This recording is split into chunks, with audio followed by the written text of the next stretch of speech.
بسم اللہ والصلاۃ والسلام علی رسول اللہ صلی اللہ علیہ وسلم۔ حضور نبی کریم صلی اللہ علیہ وآلہ وسلم نے ارشاد فرمایا کہ قوم لوط 10 کاموں کی وجہ سے ہلاک ہوئی، اور فرمایا کہ میری امت 11 کام کرے گی، ایک کام ان میں سے زیادہ کرے گی۔ سب سے پہلے کام مردوں کا مردوں سے جنسی خواہش کا پورا کرنا۔ یہ قوم لوط کا پہلا عمل جو ان کی تباہی اور بربادی کا سبب بنا۔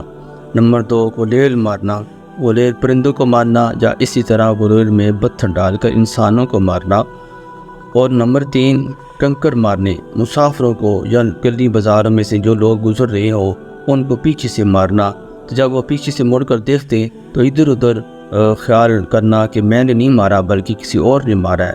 اس طرح لوگوں کو تنگ کرنا اور جانوروں کو تنگ کرنا، جانوروں کو پتھر مارنے، ان کو تکلیف پہنچانا، پرندوں کو تکلیف پہنچانا، یہ عمل بھی قوم لوط کی تباہی اور بربادی کی اعمال میں سے ایک عمل ہے۔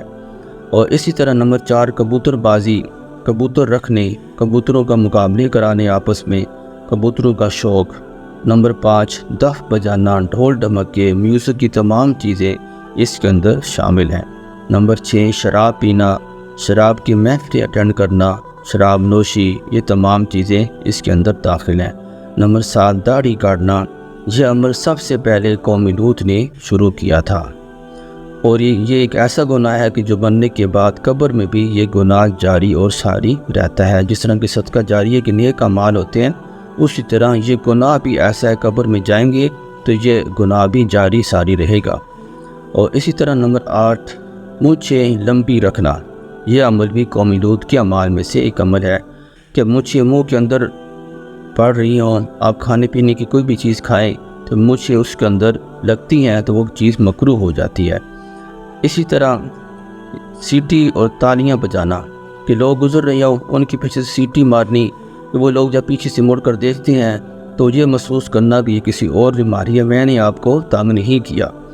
اسی طرح ریشم پہننا، مردوں کا ریشم کا استعمال کرنا، یہ بھی قوم لوط کے تباہی اور بربادی والی اعمال میں سے ایک عمل ہے۔ فرمایا کہ میری قوم ان تمام اعمال میں سے ایک کام زیادہ کرے گی۔ وہ کیا عمل ہے؟ عورتوں سے جنسی خواہش کا پورا کرنا۔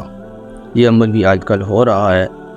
اللہ تعالیٰ سے دعا ہے اللہ ہماری حفاظت فرمائے ان تمام تباہی اور بربادی والے کاموں سے۔